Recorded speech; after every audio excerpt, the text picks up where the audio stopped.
Hi everyone. Hi Lisa. Just want to welcome everybody and and introduce myself and Lisa as Joey already did, Leela school teachers, and looking forward to this discussion today about stories. Yes, good to see you, Jared. You too. And nice to meet you all. I was looking at the list of attendees, and I'm very, very happy to greet you all and welcome you all to this webcast. Thank you for participating. Mm. Uh, So we're going to start as we usually do, just with 10 minutes of silence, and maybe in that time, I mean, really, don't have to do anything at all.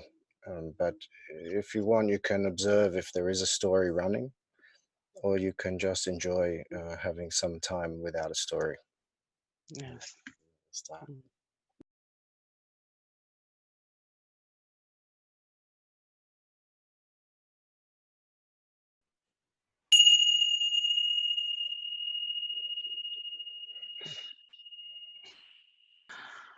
Ah, yes.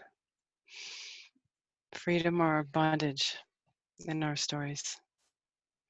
So quickly, a story can become bondage as the ego co-ops and tries to find some sort of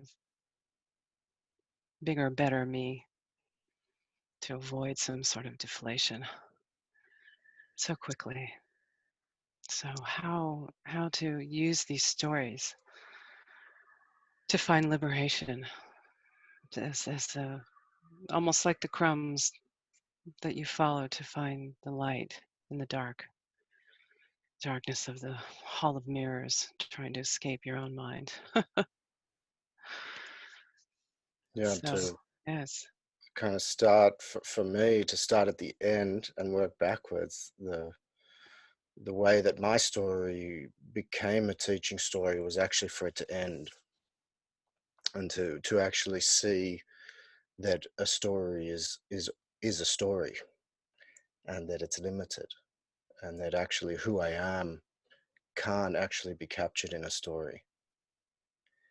And so then there was a turning back and recognizing that actually then my story was a teaching story. Then it was useful to show how it's possible to go from suffering, from bondage, and to be a slave actually of the story and the retelling of it, mm, and the emotions that get triggered by the story. And then the possibility is actually to recognize that a story is a story and nothing more. And the possibility is to have a moment of stopping the story and recognizing what's here beyond story. beautiful, true, very true. We are we are not our stories. There's no thought that can capture who one is.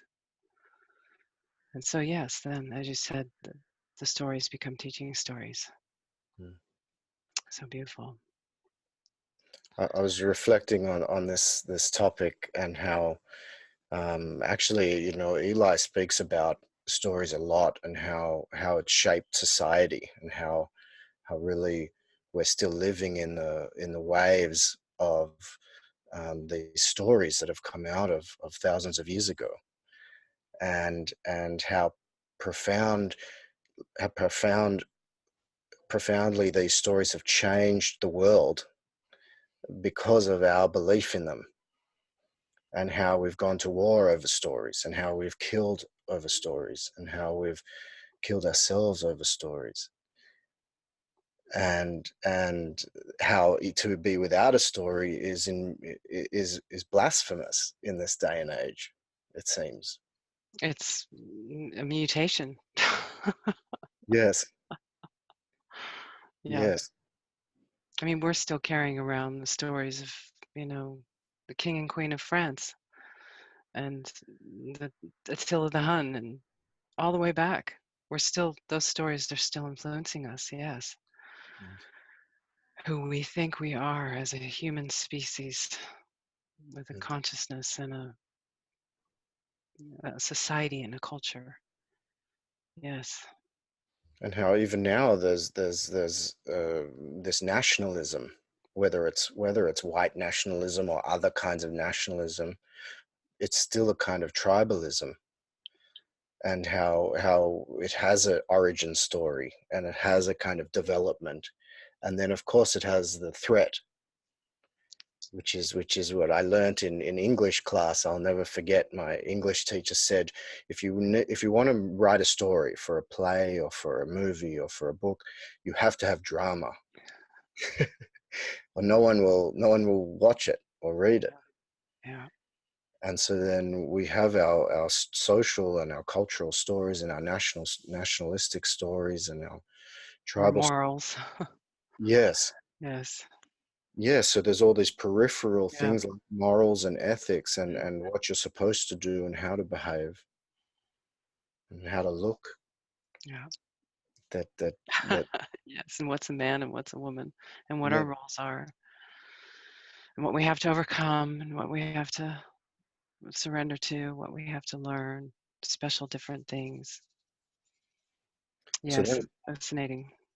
yeah, and you just reminded me, Lisa, about how now this kind of new age spiritual culture also has its story, Yes. which also has the kind of dress you need to do, and morals and ethics, And and tattoos.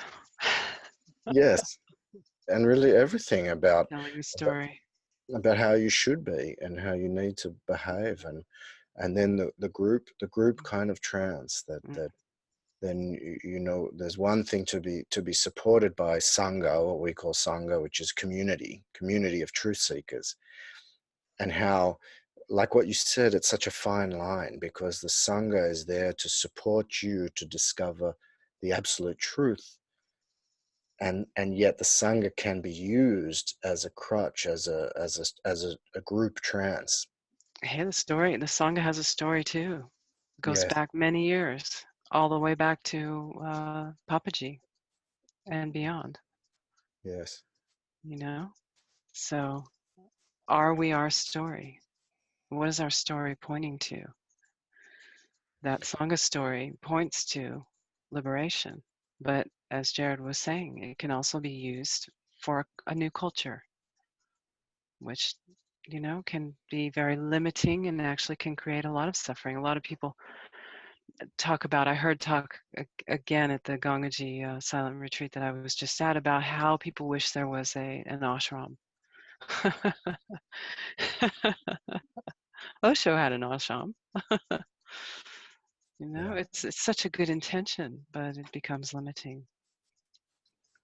So that's I think the intention of stories is always about identity, actually, finally, and that having an identity gives you a sense of knowing who you are. It gives you a sense of knowing your place in the world.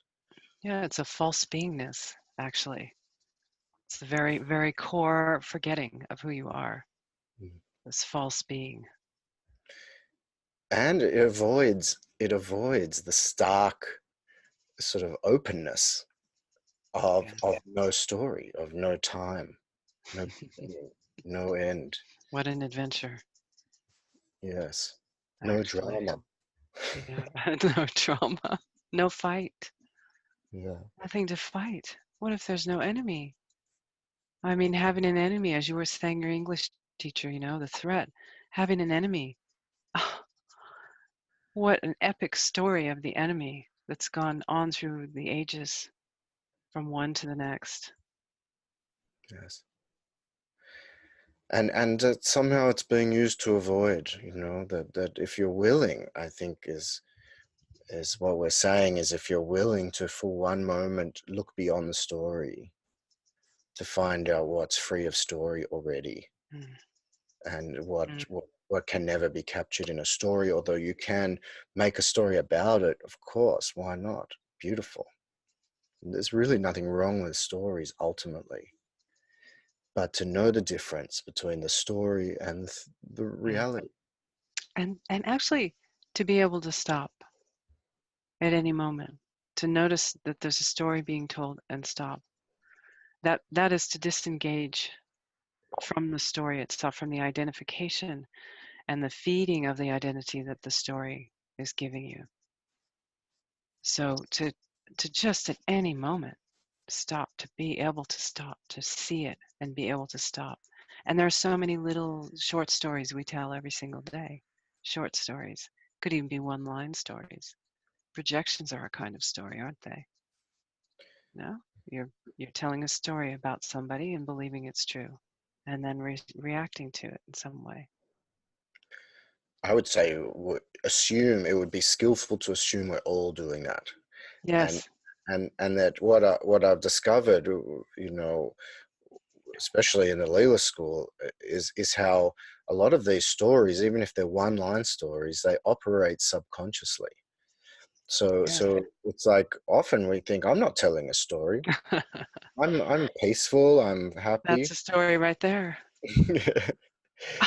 That's right. Yeah, that's And the story right there, isn't it? so Yes. then what you can see is then how sometimes you can see the effects of the story showing up in your world. So whether it's anxiety or whether it's having conflict with people in your space, and there's little signals that there Mhm. might be a story going on. Suffering.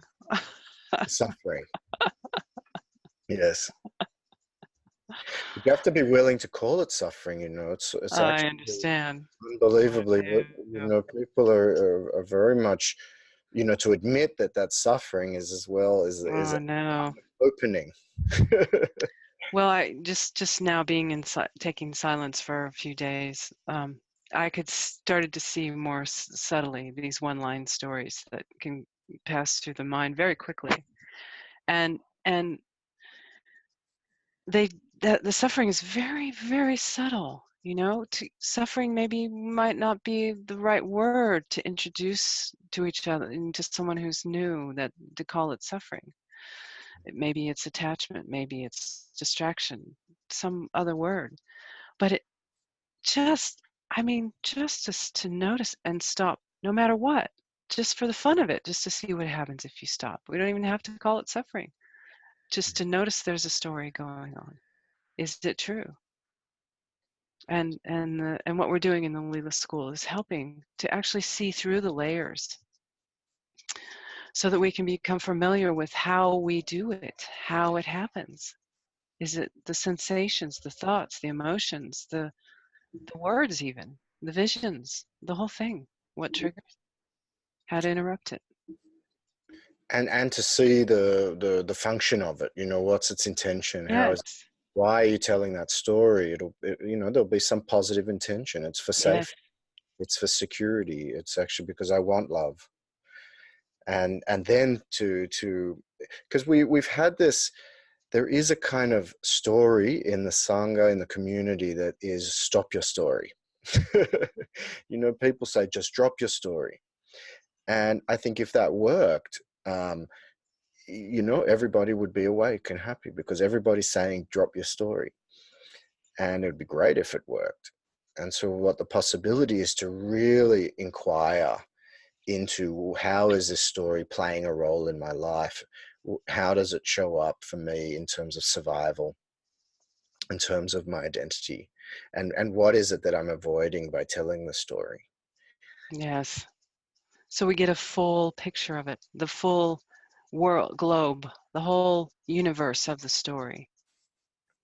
And this positive intention is so important. It really is, because you're not saying then uh, drop. It's not just drop the story. You're not saying that story doesn't belong.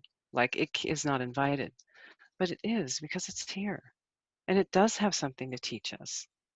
This is one of our kind of, I don't know if, I don't want to call it a rule, but one of the things that we always teach when we start teaching about trance, that you don't go into trance without learning a lesson for no reason. You go in and you learn something. You have an insight.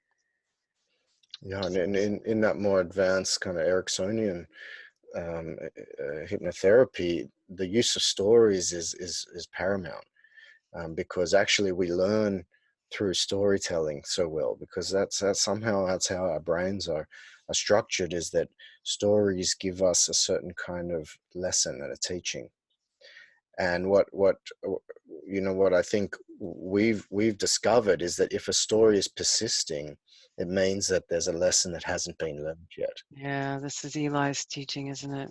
So Yeah, that if you have you must there must still be something to learn there. yeah. Ah, But that's he why I really love that movie, the PTSD trance, where you go into the movie theater. I totally love that because you really are watching the story on the screen and you're playing with it.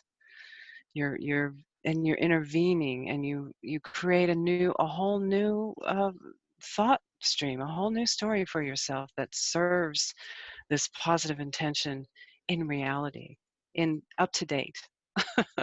It updates it. and So that's also love that. the possibility of ego strengthening, that Yes. it's not just about stopping a story and then wake up, and because some people actually need to learn the lesson of a persistent subconscious story that's running.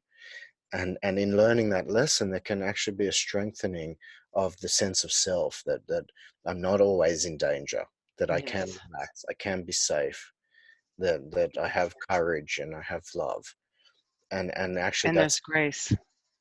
yes, and there's grace. Yes. And that how important and useful that ego strengthening is, if even if ego transcendence is what's being sought after, that it gives you a kind of a diving board. Mm. Yeah, isn't it natural in a way to, as a true friend, to to want to support the counterpart in ego strengthening, not as an escape, but as a foundation for the strength and the support, self support, to discover the resources that are already present, to actually discover what's actually true, that what you have your what you really desire, what you want for your life to be used for, is absolutely possible in this moment, no matter what the story has been, no matter what the challenges seem to be, that you do have the resources you need. One does have the resources one needs. And it's there in the story. It's actually in the story. Mm. Yes. So then we use the story, we immerse into it, go and watch it on a movie screen, observe it, taste it, and see what's really going on and what's needed. Yeah. And learn a lesson. Learn your lesson. Learn Yeah, the lesson that was needed. I just love that video. If you guys haven't seen it in a while, you should watch it again. Is it still called PTSD? yeah. Yeah. Wow. Really beautiful. It has all the pieces in it. So Yeah. So I know, I thought might be nice to sort of share on some level this our own stories. I don't know, obviously we're not going to go into too much detail just because of time, but I'd be happy to kind of lead if you don't. go ahead. I kind of had a fantasy that we could mix our stories together, but maybe that's for another time, That's the advanced just this off part off two. the cuff, mixing our stories together. But Yeah. we can try that in person. So please, I'd love to hear your story. So I would say my story as a young boy was one of it was actually a social story. It was about who is around me, who likes me, who doesn't like me, and am I likable? And and that was actually a subconscious story because I wasn't aware that that was going on. But my conscious story was, I love life, I'm happy, I'm young, and I have no responsibilities whatsoever.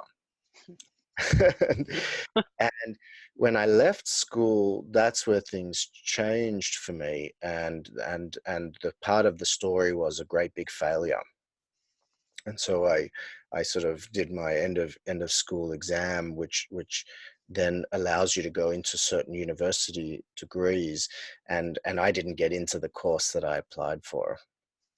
And so then my story turned into a story of, um, I'm horrible, I'm terrible, and the world is scary, and I don't know what to do. And so that was the subconscious one. And then consciously, the story um, was a kind of fu to the world. It was you didn't give me what I wanted. I did my best, even though I'm not sure I can say now that I did.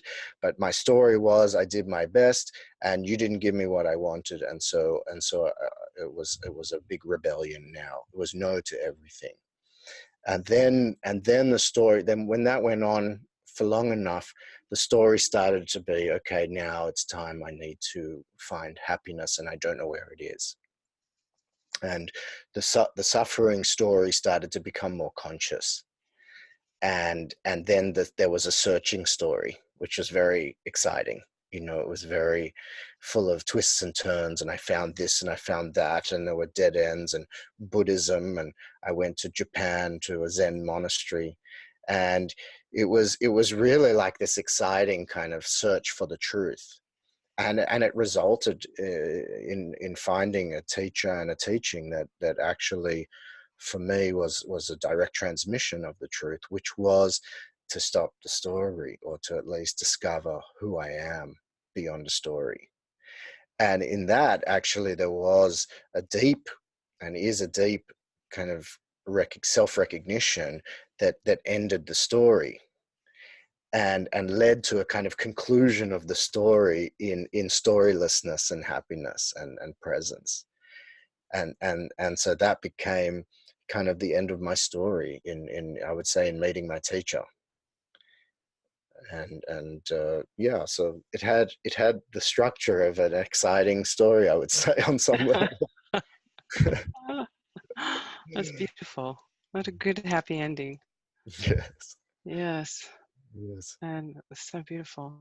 And I could say, I could use that story and really speak about, um, there's several lessons in there that I could use as a teaching story in working with people and talking to people about going through the trials and tribulations of life and coming out the other side, Yeah, and and having to go on this kind of search to find what you already are, the kind of archetypal, the treasure was buried under your seat all along.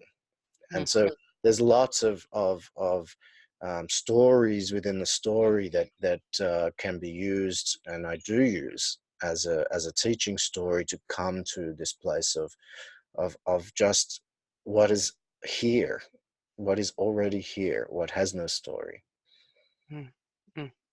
which then becomes the end of the story. That's the ending we all want. Yes. That's the true ending of presence in this moment. No more time, finished.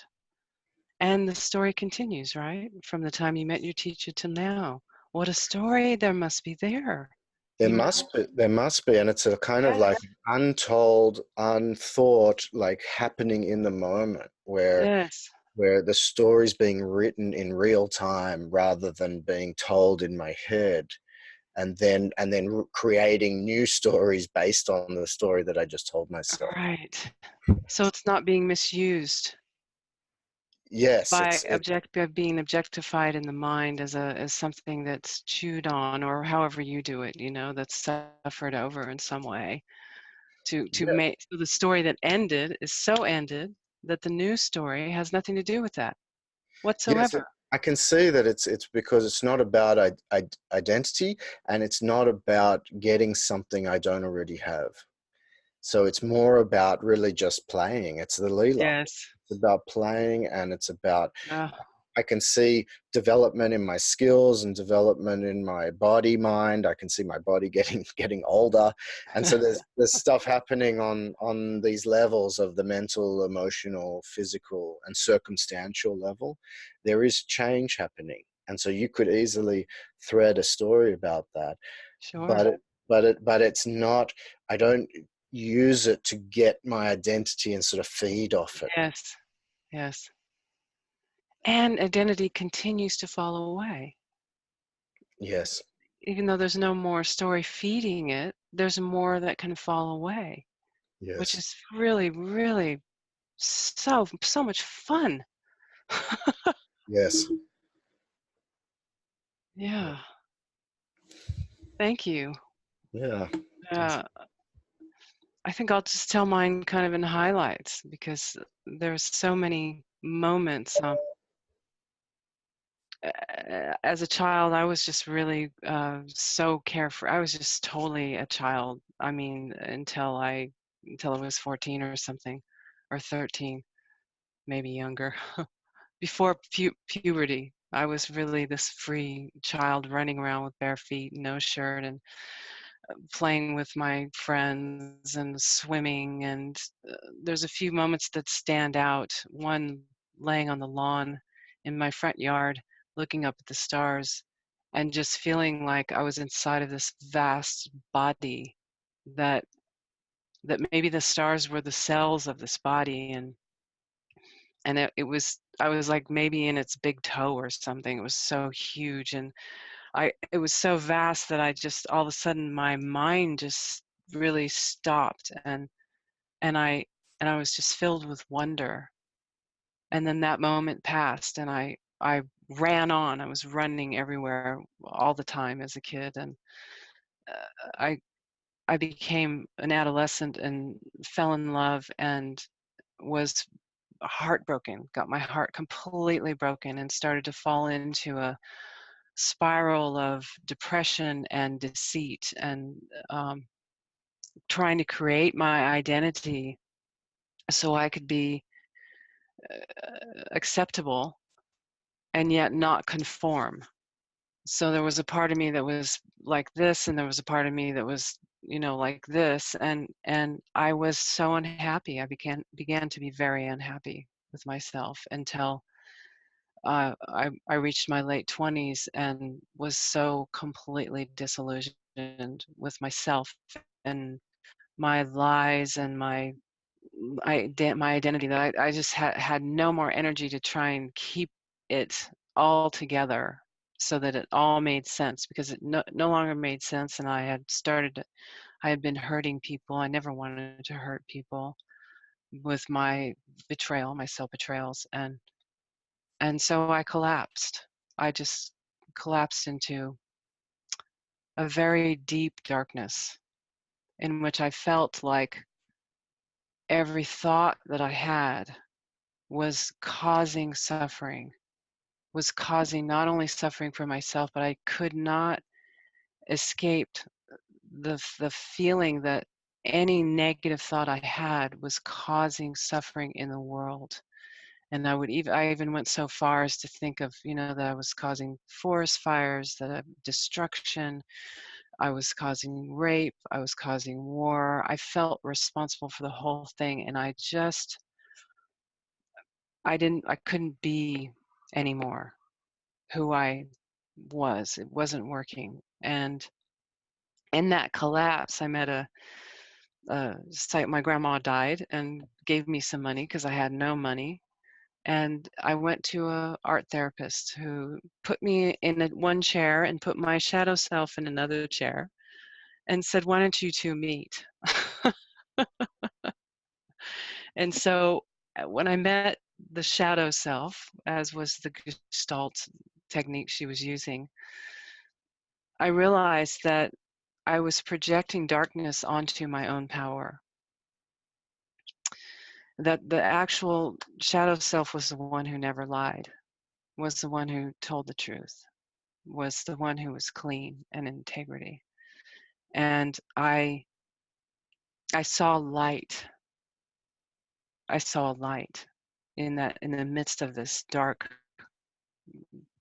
kind of suicidal state I was in. And in that, within weeks, I met Gangaji and heard her say, "Be your natural self." And, for me to hear that actually meant everything for me, because the effort I was making was wrong. It was all the effort to keep the lies alive and keep my identity was exhausting and serving darkness. And so that was permission for me to actually, and an invitation for me to be as I am right now, right here, and at the feet of this someone I never imagined I'd meet in my whole entire life. And so then like you say, Jared, that story, that very deeply painful, horrible, self-blaming story was seen through, and it was over. But there was still rage to meet. That was the forest fire. I thought I was afraid. I knew I was scared. So, for 3 years I operated as a sexual six. And I can see how, maybe a strength sexual six that could work at that time, but that was covering this huge rage and resistance and, just ignorance. Because if the rage is not met, you can't really meet yourself. You meet your enemy. And so over time, I started to see how was fighting, and the fight finally ended. Now, for me, the fight ended only a couple years ago. I didn't actually realize I was fighting, and it took the whole past life warrior to come and get in my face for me to see that was happening. And this is now the archetypal going down into the darkness to find what is still alive there, what is ever living there, down into the stinking, rotting death that's not quite dead, to find what's alive and vibrant with life force energy. And yeah, so the lesson for me, really, the huge teaching for me that continues to this day, is that the truth sets you free and love is trustworthy. And I remember Eli telling me that several years ago in the midst of his crisis that he had, and it has struck me to the core. And I'm still learning. So Thank you. I won't go into a saga, but I could I could go on, because it's so beautiful, isn't it? Stories so Yeah. revealing and so much learning. What I love is that this be your natural self, how, because that's alive, and again, like what we were relating to my story, that it's so in the Yeah. moment. To be your natural self, you can't be operating from a story. It has Yeah. to be live and direct, and it's happening Yes. in the moment. And so then, Yes, and that's exactly, when you're looking at my fixation, exactly the opposite of what the fixation does. It's lazy. mm, Be your natural self could be like, oh, I'm just gonna hang out, I'm just gonna do my thing, and you guys just leave me alone, right? Everybody leave me alone. I'm gonna do my thing. mhm. But that's the fixation. That's how it twists this natural being that is alive and filled with creative energy and love. As you were saying, it's it's simple being, but it's not dead. Yeah, and somehow stories, although they can feel alive, and they point to what's alive, and they describe what's alive, somehow stories are not alive. Yes. That they are the fingers pointing to the moon. And so it's beautiful, lots of fingers everywhere. We love stories, we love pointing, but finally, what is it all pointing to? And that's something we think that then what then informs the stories, so that then the stories can Yes. be more alive, and Yes. when they're infused with what is beyond story. Yeah, they're alive with the living truth. Yeah. They're transmitting the living truth. And the story can always be deeper, can always be truer, because really there's no story, as you were saying. I think this is my version of what you're saying. There's no story that can tell the living truth. Your life is that. which is occurring in this moment, in this natural moment of yourself. That's why you can have the books, you can have the Bhagavad Gita, you can have everything, you can have the writings of the Buddha, but none of that is what they're pointing to. They're never pointing to the book. They're never Mm, pointing to the mm, words. They're pointing to your Buddha nature, to your yeah, alive depth that is unspeakable. yeah. And I really said about the rage was that what was referring to about the avoidance. Somehow with I think you're all breaking these up, Jared. stories, a way to avoid some deep story or emotion that's connected to the story, and the willing to meet these emotions deeper. Then your story goes deeper. Yes, yes. Okay. Is it my internet or your internet? I don't know, because you were About breaking up there. it's saying it's yours to me, but it wouldn't surprise me. Well, it's probably mine. Not sure. Okay. Well, that's okay. We feel it. It's good All right. everybody Well, we heard what you were saying. Yes. I hope so. So we have we have a, a written message here, a question from Louise, and we have someone's hand up, but maybe we'll start with the written one. Is that okay, Lisa? Yeah, I'm just reading it now from Louise. Yes. So she says, From the when I'm third willing arrow. to give everything up except the worst thing that could happen, I find peace. However, when things start to go my way, or even look like they could potentially go my way, I seem to hook back into being tied to, identified with the result. Then I'm back in the suffering loop. Really great. What a good insight. The question is, how do I observe the possibility of good things happening to me without generating more suffering? That's a great question. Better good things than bad things. Let's start with that. Good, Mm, it's good news, but this is the nature of stories, right? You don't really have a story with only good things happening. And I think in the same way, you don't have a life. You don't have a life with just only good things happening. You know, by its very nature, we're all going to die. These bodies are going to die. And so, oh, I don't know if you guys have lost me.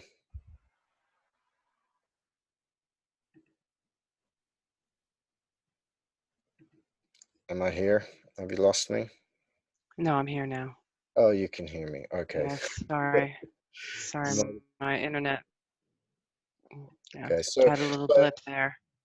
so what I think is the answer from my perspective is really that it's the same mechanism, that we get identified with the negative circumstances, as in the way that we get identified with our negative, I'm saying negative in inverted commas, our negative emotions and thoughts. We get identified with it, and we use it as a way to give us a sense of self, even if it's a horrible one. And in the same way, when the positive things start happening, the same mechanism that is looking for safety, looking for security, looking for to be somebody, looking for limitation in an infinite unknown world, it also goes for the good things as a way to create a story of me.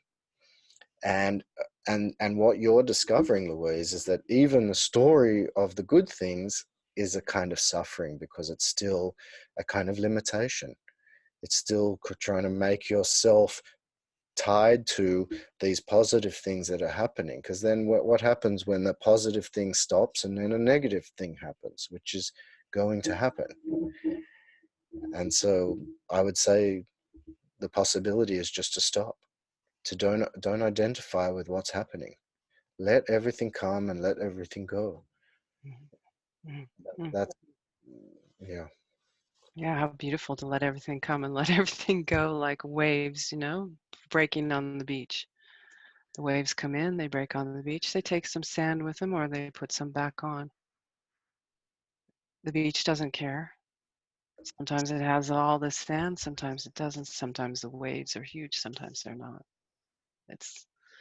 But I'm curious for you, Louise, to investigate what my way is and what the attachment to your way is, because that's got to be the story right there. My way. You said I'm attached to my way, getting things my way. There's that right in there is the treasure of emotions and that have not been met. And in meeting those emotions, you're going to be able to see how the stories hook in and those emotions remain in place. And when you see that, then yes, you can let the story come and go. And each time there's a wave of a new story, there's a new opportunity to look and see, what is it? What is this way you're talking about? Maybe it's survival. I can understand, with a child and a home and having a job and all the things that you have to carry and hold, that it's a tricky business and it's a good challenge. This is your, I guess we could call it path. It's the path of the motherhood, of the mother. And you've got responsibilities. But essentially, what do you want? That's got to be your only way, really, truly. What if you surrender everything for just what you essentially want? Once again, we're back to that. So, Then you'll see that essential desire is deeper than the day-to-day ups and downs that you don't dismiss, but that there's a way that you naturally will choose things that are good for you and good yes. for your child, and you can trust that. And so you actually don't need to hook your identity and your happiness on the day-to-day ups and downs. They're going to be ups, they're going to be downs, and you will naturally choose what is good for you. And Yeah. yes, you won't like what's not good for you. That's also natural. Yeah. And it sounds like, you actually get it, that you're hooking in. And so, how many times before you really realize that that hooking doesn't give you what you want? Doesn't serve. So, Yeah. thank you for sharing. Oh, sorry. I was just going to say, I love you. You reminded me of a metaphor I like to use of the hook and the bait. And so it's the same hook. It's just now the bait is shinier. Now the bait is things going your way, Mhm. rather than the bait being things not going your way. Mhm. But it's Yeah. very attractive and it's very tasty, and then you get hooked. And it's all an illusion. It's not real. You're getting Yeah. hooked on something that's not real. It's empty calories. Yes. Thank you, Louise. Thank you. Mm. So we have, I think Avril's hand was up first. Can we hear from Avril?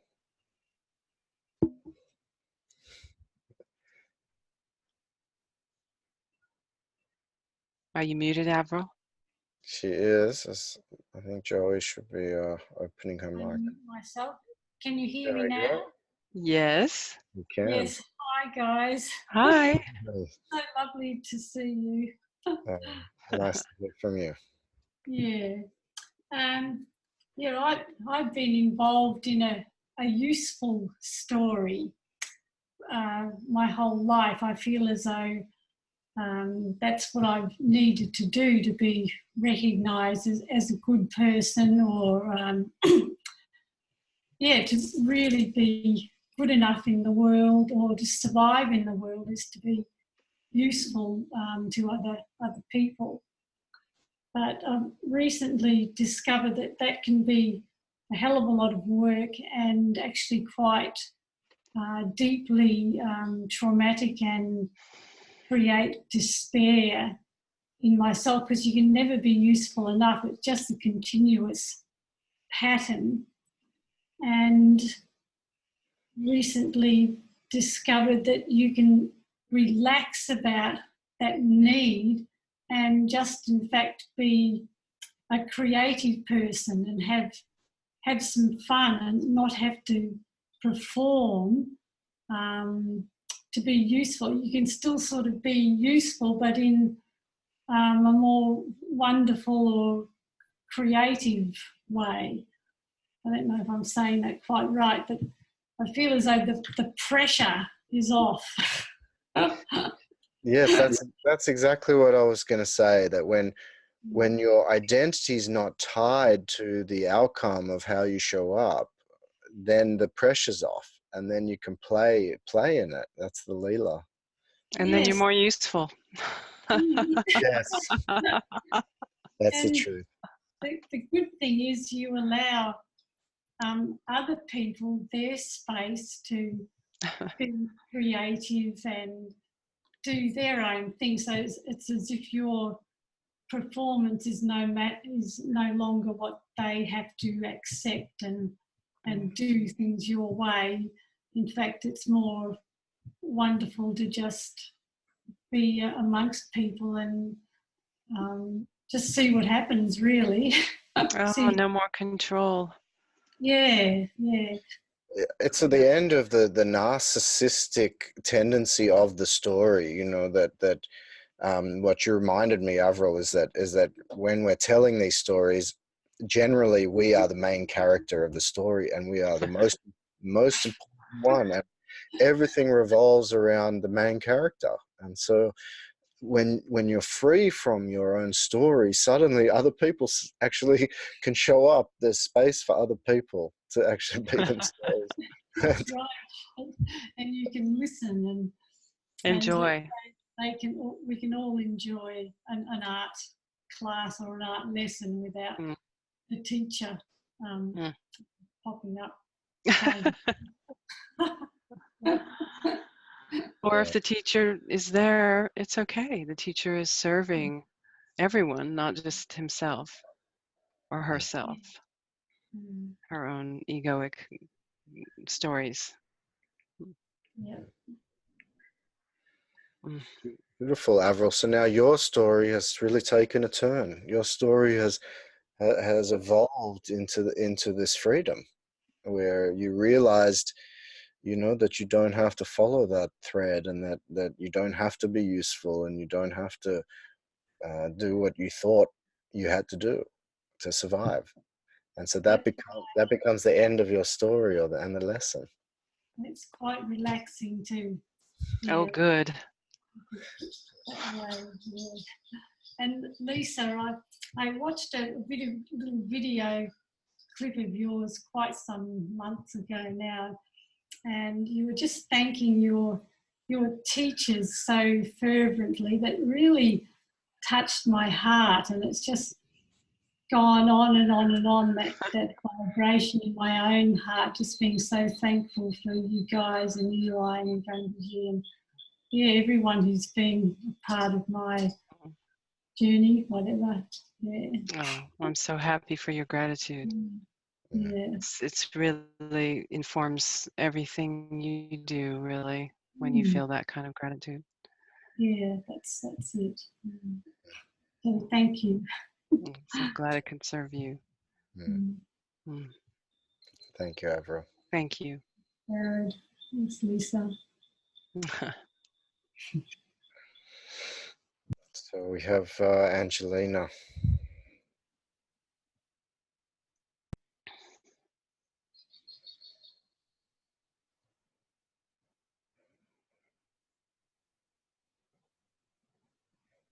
Jared. Just Hi, looking. do you hear me? Yes. Yeah, no. Hi. So good you are there. Lovely Wow. to hear from you, Angelina. Well, where I am, it's morning, very early in the morning. And I'm so happy you bring this issue up.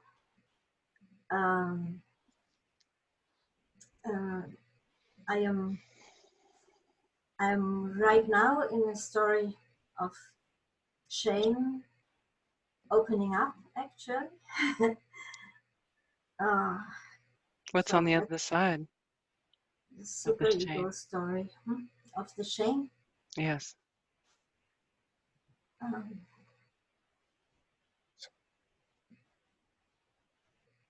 It's on the other side is really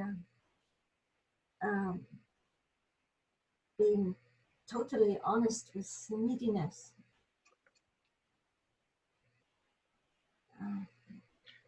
How does the story end, Angelina? How does the story end? Yeah, it's like, what's the last line in the book? We want to read the last page first. Yeah, very Do good. you ever do that? Let's read the last page. Yes, sometimes I want to know how it ends. Well, it's a story about pain, and it is then at the end. Um, mm,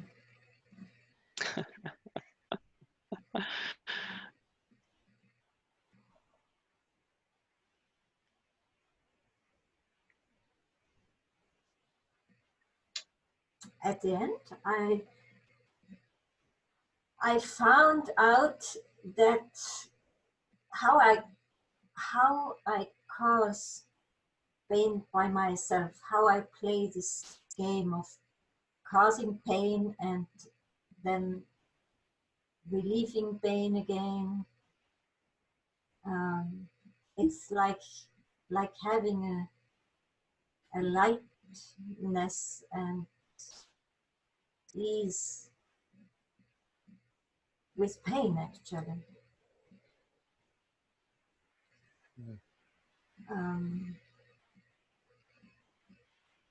And I'm free of meaning of pain.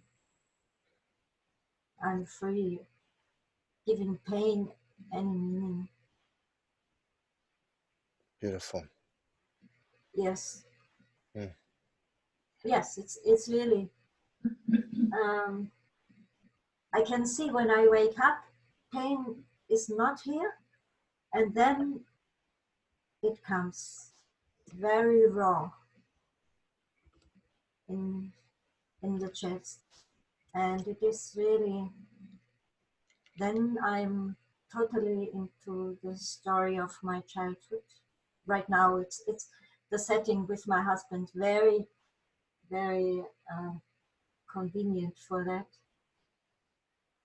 and everything is circling around that pain. I'm looking for relief for this pain. So the end is really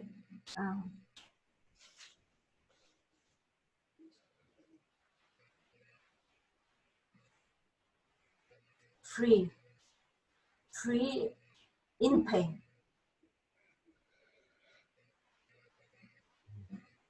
gone in pain, open in pain, with pain. Open is such a beautiful word. Such a beautiful, I love that. Open in pain. Open. Yes. See how open, how deep is open. Not to get rid of the pain, just how deep is open.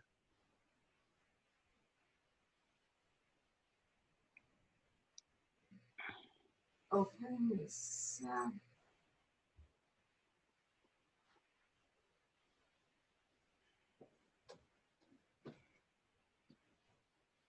with open. How deep is open? Maybe Everything this is starts to move. yes. With open.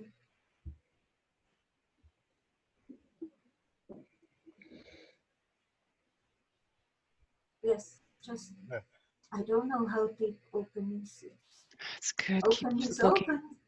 We'll keep finding how deep it is. Yes. That's your assignment.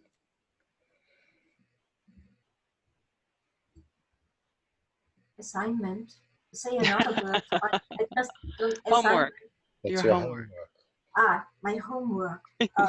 Yes. Okay. Your home. Yeah, it's very beautiful. Open is very beautiful word and just immediately.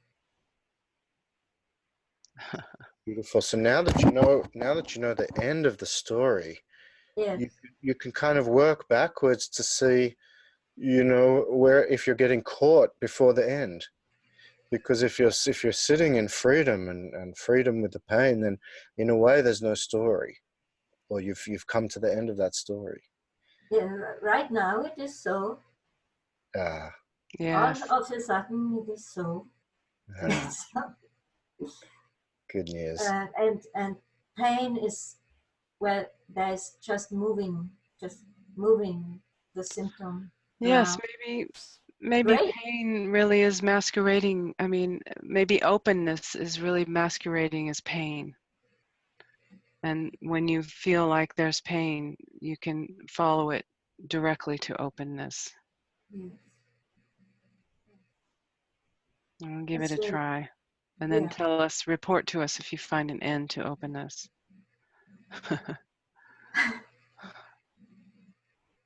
Good. So good. Thank you. Sweet. Thank you, Angelina. Thank you so much. Yeah. Wow, that's, yeah. Thank you so much. Yes. Do you see from Karen? What Karen wrote? Yes. Yeah. Yes. Yes. She says, I just recognize that I have not felt like, or perhaps even believed, that I am the main character in my own life. And that's quite a story, right? I'm sensing the cosmic joke in this belief. Yes. Yeah, so it can go the other way. It can swing the other way, where you kind of put yourself down as being not important and everybody else is important. And that becomes your storyline. Yeah, I was just working with someone today who said, well, it feels like then I don't exist and I have nothing to offer. I don't know if this is probably not what you're speaking of, Karen. I don't know. But that's a nihilistic kind of story of no meaninglessness as a somebody who doesn't feel like anybody, who can't. It's very interesting. It's very interesting how the story can curl around and weave and twist around and manifest all sorts of phenomena. Yeah, we actually have Karen here to give us Chat? some details. Hi. Hey, Karen. Hi. We can hear you. Oh, good. Good. It's very nice to see you both. Oh, nice to hear from you. Haven't heard your voice in so long. So good to hear your voice. Yeah, thank you, Lisa. You too. It was just such a just a sudden realization when you were talking about the main character and how I've had this sense of myself with a stake in the ground, waiting to be accepted by the herd in some way as, you know, the lead character in my own story, or an equal character in the cosmic play of life. And, you know, I'm finding that there's a lot of characters who don't want you to take a lead role in your own life, let alone in the play that everyone's involved in. And yeah, I've sort of been, I kind of had this sense that I'm waiting for permission or recognition that I'm an equal player in the cosmic play, that I belong as much as anybody else, that I'm valued, I have a place. And, you know, of course, that just shifts and changes, can change in every moment of every day, to, you know, depending on what's going on around you. But that, yeah, just suddenly recognizing I'm not, yeah, I think really quite deeply, I have not believed I'm my own main character. Some sense of a fight. You were talking earlier about the fight, of this fight, you know, wanting to inhabit space and take up my place on the planet. And unfortunately, I can't sustain much of a fight for very long. That's probably fortunate, really. It's exhausting. But I just see the joke in that. How can I be anything less than There's just a joke here. Yeah. Yeah, there's a story. Yeah. Yeah, absolutely. The story of not really inhabiting a story. Yes. Huzzah! Yeah. So how does it affect your story to just show up fully? You know, like Lisa was saying, to be your natural self then means to really inhabit your role, inhabit your life, inhabit this body.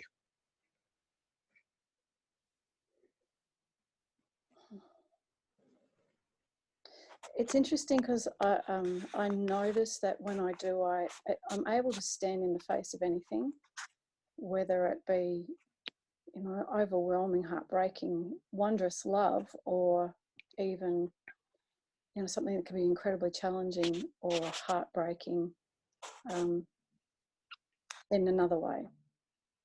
But when I don't show up, I've distanced myself. I'm observing what's going on, and there's some part of me that's just aching to be recognized as equal and valid and worthy of respect, and to not be treated less than. And it's almost like, not that I want to take responsibility for other people's bad behavior or inappropriate behavior, but I can see in a way there's a demand on me to do it. You know, there's that people do demand that you show up. They want you to show up. They want to be seen and heard and understood as equally as I do. I think everybody fundamentally wants that. So, you know, being a true friend, whenever I'm able to really stay still in the face of whatever it is and just be with whatever's here, completely different outcome, I notice. Completely different outcome and different sense of traveling through moments in time within my being. When I'm not, it's because I've moved away and I'm coming from a place of fear. It's very much a fear-based response, and it has much more story of suffering. There's an immediate recognition of suffering and pain, physical, emotional, mental pain that is traveling with that, you know, that starts to be kind of a resonance that gets carried forward. Yeah, that's the difference. Beautiful. Beautiful. Did I answer your question? Yeah, and I mean, you know, in this inquiry, there can be a kind of a deeper falling apart of everything that has come before now, even though you know, even what you've experienced as showing up, and it's like it's so fresh in this moment that it's a mystery, and you just show up as you are. And this inquiry, like finding the kind of nugget of the story that's been running, is really useful. Yeah. Bring that into your awareness. Yeah, thank you. Yeah, I was just considering this feeling less than, and the struggle to be more somehow, to have your place, have my place, and be and somehow to actually be less than less, so much less that there's actually this deep surrender and to powerlessness in this. The story is a power story. It's a story of Yes. wanting more power, and so to be less. That's exactly the opposite of what it's counterintuitive, as Kongaji often uses that term. And see where the story can take you then deeper into unknowing of who you are at all and where you fit in and what you're trying to fit into, so that there's no more measurement. Even measurement doesn't even make sense. Does that same It thing? does. It does. I would translate that as trying to be more power. I'm trying to fit into a paradigm that is based on power, when in fact I am inherently nothing and powerless. And I think that my sense is that there is much more of a gift available to me and others in having that complete surrender. But when I try to step up and be powerful, I try to step into that paradigm as though that's ever going to work. It's a paradigm of ego anyway. It doesn't work. It simply Creates a doesn't. victim. It does, and I think I'm forever in that space when that happens. I'm almost pleading not to. Don't hurt me. Don't trample me. Don't kill me. Don't annihilate me. However that's going to show up. And I'd say, I was just thinking about it. Probably 50% of the time, in particularly in work situations, that's exactly what happens anyway. So Les, It I doesn't think work. Jared has something to say. I can tell. No, I It will. looks like yes, yes. Yeah, it's really it's to me that if there's someone trying to get into power, there's someone who feels powerless, and that to enter into that powerlessness, to fall through the bottom of it and recognize it's not that you are powerless, it's that who you are is not a thing, not an object at all. And then you show up in the world as yourself, which is not an object. And then it's as you said, it's outside of all the paradigms. It's outside of the paradigm of small or big, or powerful or not powerful. War or peace. Yeah. I just want to stick that one in. And that's what you were saying earlier. Then the challenges come because I noticed that the paradigm's so well accepted in the world that there's an expectation you should show up in that way. And if you don't, well, people are going to try really hard to make you show up somehow, They will play whatever the game is to get you to reincarnate as whatever it is that they can bang up against. So, there's the trick is to just be still, is to just stay in my heart and be surrendered to that, and to not enter the paradigm, to not play that game at all. And Yeah, if it's of value, then great. And if it's not, then perhaps I don't belong there. It's not a place to be. I find even telling the story about the other is also feeds it somehow. You might be right. You might be right, but finally, when you show up as nothing, there is no other, and there's no excuse because you're taking full responsibility for living the truth of yourself. So then you see how maybe there's a story about other that's also playing out, and seeing what's the secret. if I could just add something to that, when you use the word they and what they want and what they're, that kind of right there is a power struggle. And I'm wondering if even that story pointing to that power struggle is a way in which the ego can feed off of that victimizer story right there, gives a sense of power in itself because you can resist it. You can resist it. Can you say again, Lisa? The story of they and them and what they want and how they'll pull you back and how they want you to perform them, the other, as Jared was saying, is a power struggle. And just telling that story, the tricky part is in there is that it gives you a sense of power because you can resist it. It's a setup. Yeah. Yeah, and therein lies a joke too. Yes, they don't exist. Who is it? That's kind of the biblical thing of naming the animals, that thinking that by naming them we have power over them. And in the same way, I love what Lisa's saying, but that to to tell the story itself is already a kind of imagining or sensing or feeling that you have some kind of power over them or the situation, because you can tell a story about it.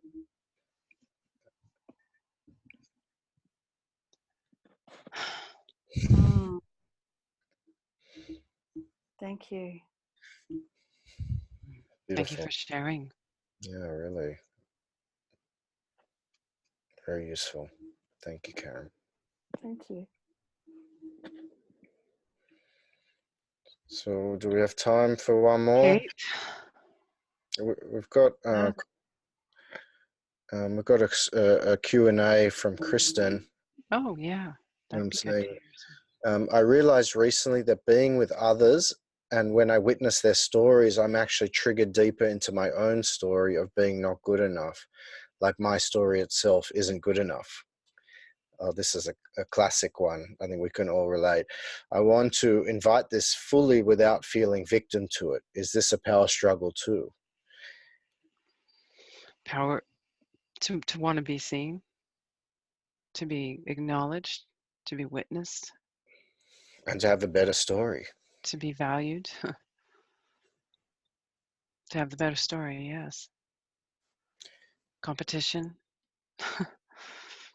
It's just really animal behavior, it's just really basic, you know, uh, animal behavior. So what if you don't take that personally? Is that possible? What if other people's stories were just as made up as yours, and therefore nothing really meant anything, so Yeah, that their story has no meaning towards you, which is really the same as not taking it personally. That's the way we yeah. create a story, is by taking it personally. And so there's a kind of, to see through the trance of it is to see through to the silence that is really the reality, is this silence that is not coming or going and unaffected by the story. Mm. So then the stories come in, and their stories might be more exciting than yours, or they might be really horrible, and then they trigger your story. Mm-hmm. And at some point you can stop and face whatever it is that you're afraid of under there. Maybe you have a worse story. I talked to Eli. I remember he wrote his autobiography, and wow, what a story! My God. And I laughed, and I said to him, my story is so much more boring than that. And I could laugh about it because I'm not attached to it. And so there was something beautiful about recognizing that maybe I didn't have such an exciting story. Right. No, it's not an epic So, like that. And yeah, to be, maybe to feel a sting, as humans do, of this comparing, and yet to be willing to not indulge, so that sting then becomes an opera, or action. It turns into some sort of action, because then whatever you're doing in a reaction is what I'm saying, to the sting of feeling like you're less than, or comparing yourself, or that you're not as valuable, or you're afraid or something. Really, self-inquiry is the opportunity whenever there is some kind of suffering that arises, whatever kind, or suffering maybe isn't the best word to use always, because it connotes something much deeper, but even the most subtle kind of ordinary suffering is an opportunity, really, to see what's already free. Really, it's useful. Then you can welcome it, as Jared was saying with his story. Looking and saying, "Well, mine's like boring," and maybe there were feelings there. I know I had a few feelings when I read his story, thinking, "Well, I'm not going to write a book like that. No way." But how beautiful to be humbled. mhm. Yeah. And maybe this power thing, maybe it is across the board. Maybe for some people it's failure, or being not good enough, but it can still be around power. And so it's worth the inquiry to see how telling each other stories, how does that, how do we look for power, or how are we victim to our own stories, and how that's got to do with power, and just to inquire into that for your life. And what happens if you have no stories? What happens to power if your story suddenly ends right here, right now? Mm-hmm. Then Yes, good one. Yeah, power's a good discussion. Hmm. Wow. Well, Kate had mentioned something also, and she had written to the no, where is it? She wrote Yes, to the panelists. yes. Deep gratitude for this conversation. Have been looking into how power plays out in unconscious patterning. So brilliant to have seen a few gems here. Thank you. Mm. Yes, And perfect ending there. yes. Really, it's so subtle. Hmm. Yet here we are, free. No story needed. Yes, but stories are so powerful, can be so powerful, and yet there's something else. There's so much bigger, Yes, so yes, much more powerful. Finally, yes, yes. The story isn't where the power is, mm. and power isn't what you think it is, Mm. what you imagine it to be. It has nothing to do with anyone else. Mm, mm. Thank you, everyone. So beautiful to see you all. Mm. I mean, I can't see you, but I can see Jared, and that's a good reflection of everyone. Mm. Thank you, Lisa. Thank you. Blessings and love to all. Yes, thanks, everyone. Bye bye. Bye. Thank you, everyone, for participating in our live webcast. Our next events are starting in Ashland on September 16th, and in Amsterdam on October 11th, and in Australia on November 28th. We have also just started to post our 2020 dates for Module 1 next year. For more information about the Leela School, please email Lee, Leigh, at leela.org, or go to leelaschool.org. Thank you.